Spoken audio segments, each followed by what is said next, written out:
their surprisingly proud owners have gathered on a recent August morning on the lawn of the City Hall in Seaside, California, for the annual Concours DLemons.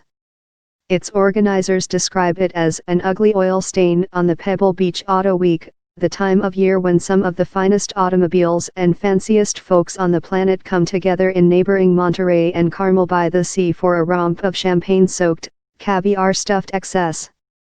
The week culminates in the Pebble Beach Concours dElegance, where rare Ferraris, ancient Rolls-Royces, curvaceous Bugattis and the like compete for a best-in-show ribbon that seriously augments the worth of the car on which it's pinned. It's a celebration of what humans can build when their imaginations run awry, engineering skills falter, and budgets dry up, when ambition gives way to seems good enough. Auto Gallery 11 spectacular cars any billionaire can buy at auction this weekend every year. Some of the best cars in the world change hands at the Pebble Beach Concours dElegance.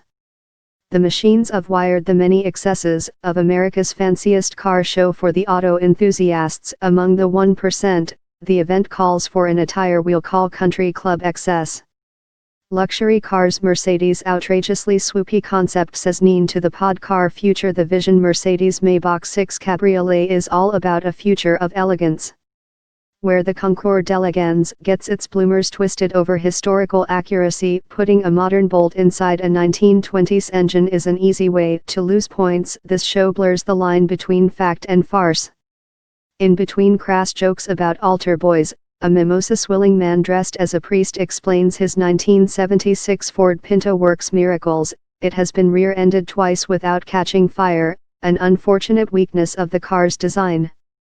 Another contestant labeled his BMW as a Ferrari and topped it with a large plaster hot dog, an on-the-nose bid to win the Worst in Show award.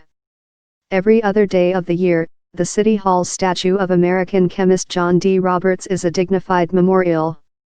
Today, it wears a visor with a built-in Guy Fieri wig.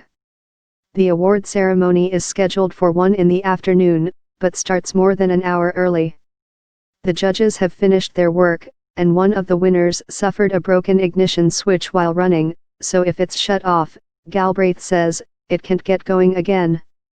Excepting Morelos Chrysler, there's no safe way to pilot it and the attached trailer through the crowd-filled winner's circle. Each class-winning car gets a turn to drive around the circle as the crowd sprays it with silly string and Galbraith extols the car's crumminess.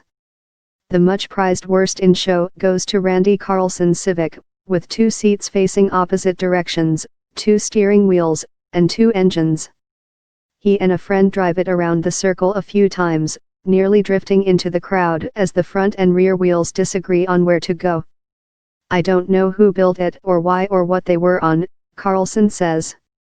He got it from the Lane Motor Museum, in exchange for an old electric car whose name he also doesn't know.